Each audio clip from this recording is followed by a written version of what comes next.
Welcome to another episode of Our NC Radio. My name is David Hill. It is so nice to have you back with me again today. I hope you're having a fantastic start to your week. I hope you had a lot of fun in the snow. It was a blast. I've got a little daughter and we had a chance to go outside and play snowman and, frolic around a little bit. It was really nice. And I hope you all had a chance to do that as well. Hopefully you didn't have to go out into the weather and drive around in the ice and in the snow. And it was pretty dangerous, but all in all, I feel like it was a nice weekend. I hope you did. You felt the same way. I wanted to talk with you today about a couple of things. We're just kind of getting into the start of 2025 as far as town council meetings, Forsyth County commissioners, that sort of thing. They have their first meeting of 2025, the county commissioners do today. And I'm recording this a little bit late. I normally do this on a Sunday, but I'm going to peel the curtain a little bit back, and I'm just going to confess I am a diehard Washington, used to be the Redskins, now the Commanders. I'm a diehard Washington fan. My father was in the Navy, and my family is from the Northern Virginia area. And we've had season tickets in our family for a really long time. Yeah, it was just really nice to watch them win a playoff game. It was fantastic. I know this is definitely not a sports show, but if you guys are wondering why I didn't post a new episode at 6:30 a.m., it's because I normally would have that done around the same time that, the Commanders were playing their playoff game. And also, I record out in my office, which is not heated either. So with the weather the way it was, it just kind of didn't work out. But I'm here recording this afternoon. And I've got a couple things I want to get into. Kind of a little bit of a scary topic, just because this is something that could be really devastating to town infrastructure, cities, really affect day-to-day lives. And that's the topic of cyber attacks. For those of you that maybe are not aware or don't, use the city of Winston-Salem water, the city of Winston-Salem was targeted by a cyber event. We don't know what type of cyber event it was, but they went so far as to pull the plug to the internet for basically a lot of what they've got going on. So that would be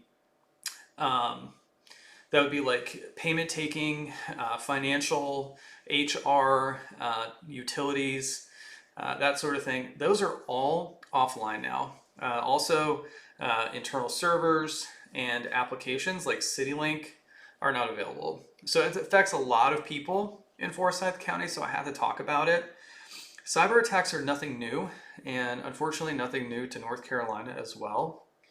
Back in 2023, 2024, the IRGC, also known as Cyber Avengers, which is the Iranian National Guard Corps, attacked a water treatment facility and a university in North Carolina. And unfortunately, we were subject to that a couple of years ago. And even earlier last year, Pensacola, Florida, was the victim of a ransomware attack that disabled its online payments for several weeks. So this is something that is becoming more and more prevalent. It could be a variety of people or parties that perform these type of acts. And I did a little bit of research. I'm going to get into some of that with you today, but that's really the main topic. And then once we get into a little bit more of the sessions that folks are having across the rest of the county, I'll go ahead and report on those as well. And I'm also hoping to do a business spotlight this week. So if you are interested in participating in what we have going on during the show, you're more than welcome to reach out to me. I've got an email. It's ourncradio@gmail.com. I also have a voicemail set up, and I will look for that. I'll look for that voicemail number here in a second. But I would love for you guys to provide feedback, whether that is, commenting on the Facebook group, or that is leaving me a voicemail, shooting me an email. If there's something that you are looking forward to that you feel like, you hope I could cover, maybe do a little bit more research into something you're interested in, I'm definitely open to it. Been lucky enough to have a couple of guests onto the show. I want to thank Mike Horn, Louisville Mayor, and also Alan Daniels, and Carol Newsom for jumping on the podcast the last couple of weeks. It's been a lot of fun talking to those folks, and I'm definitely learning quite a bit about all the different things that are going on within the county, thanks to active citizens and elected officials like that. And if you're interested in that voicemail hotline, it is 704-762-1099. Again, that's 704-762-1099. You can give me a call there. So going into the cyber attacks, I had mentioned earlier kind of what had been taken offline. Basically, the applications, a lot of financial information has to be kind of locked up and protected, utility, online payments, HR, that sort of thing.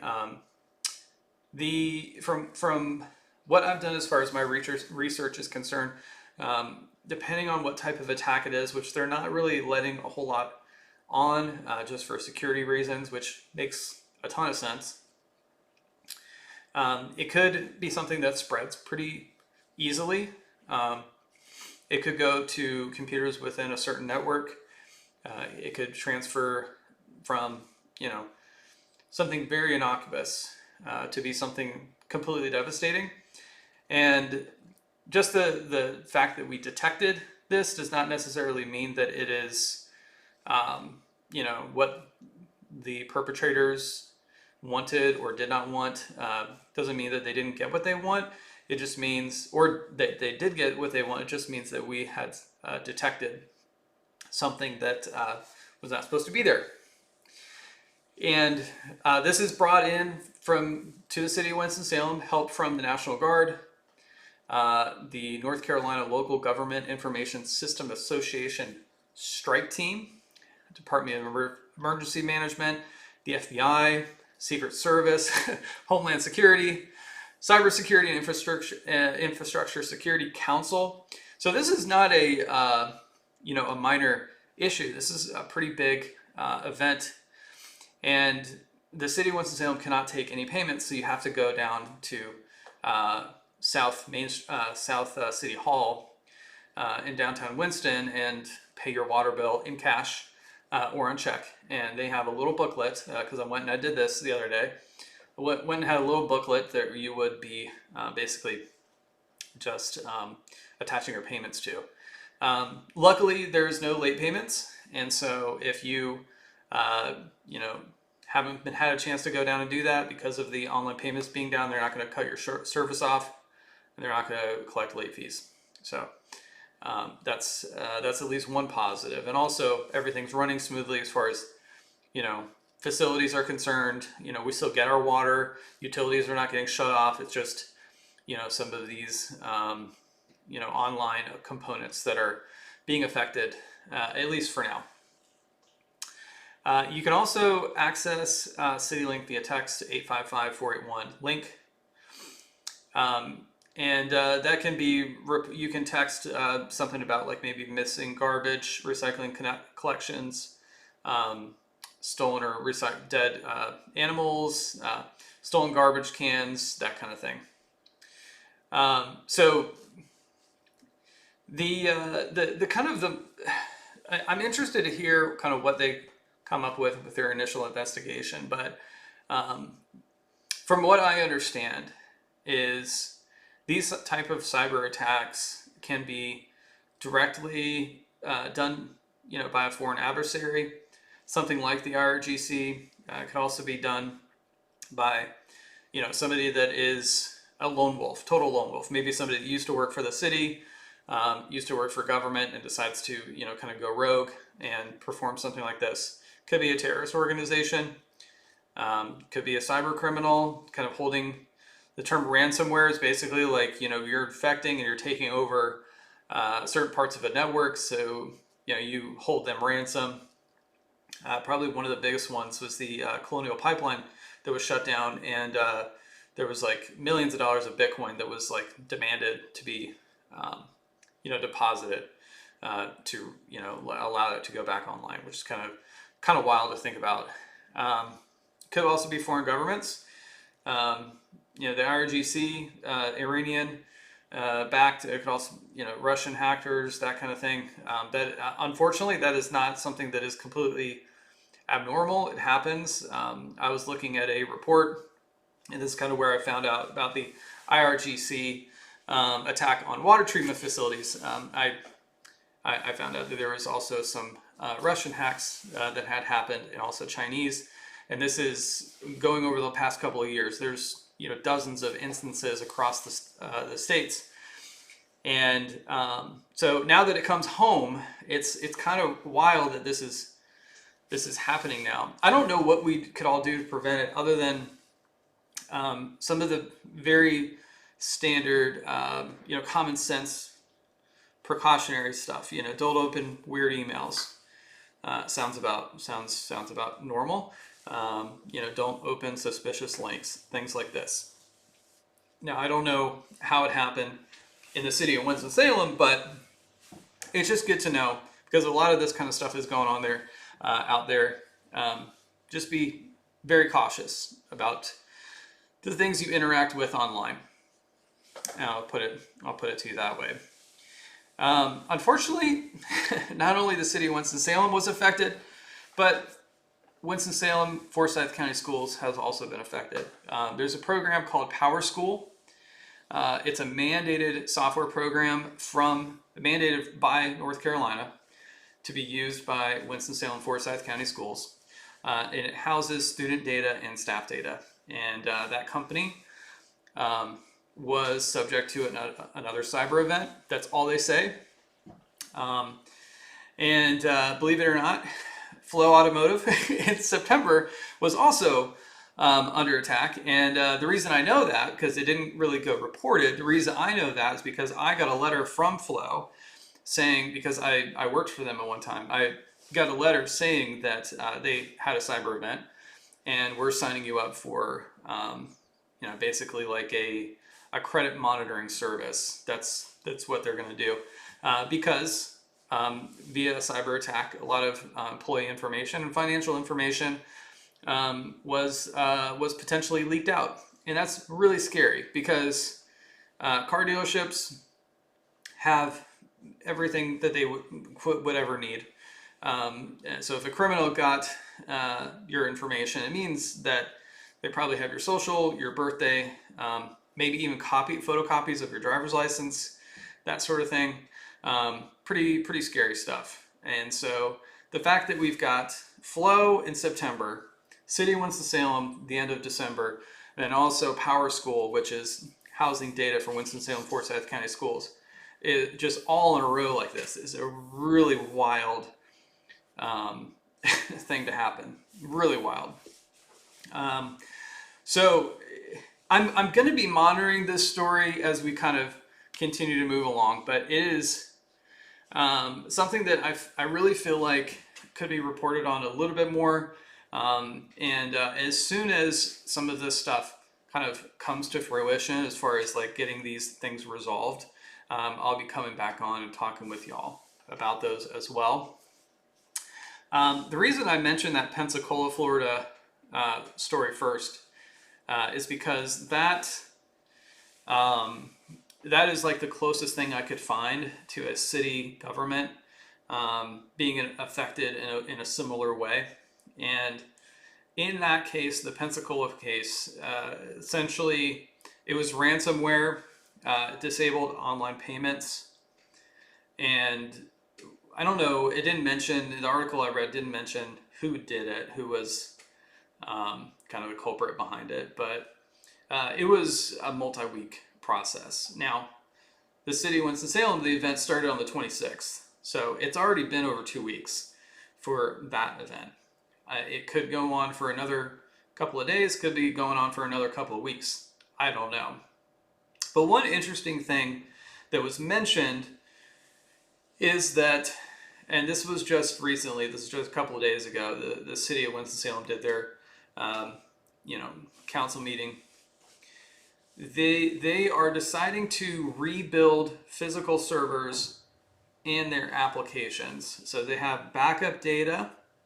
They took those applications and servers offline. They have backup data that they're going to go ahead and rebuild stuff. That sounds very expensive, and that sounds extremely,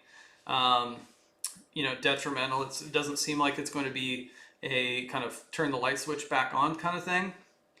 My thought is that they don't maybe know the extent of the damage, that or the penetration, this malware or whatever it is that was affecting the networks, or hardware, whatever, how far it's gone. And so they're basically going to redo it from scratch. It's kind of wild to think about, but that happens. So that's quite a lot going on, and I just wanted to mention that to y'all. Other than the snow, there's really not a whole lot to report other than kind of what I just had mentioned about these cyber attacks, which is a crazy story. I would recommend that if you have ever purchased or serviced a vehicle with Full Out Automotive, you contact them and you ask them to double check on your own information, because that it could be affected, and you probably would want to take them up on the free credit reporting type stuff.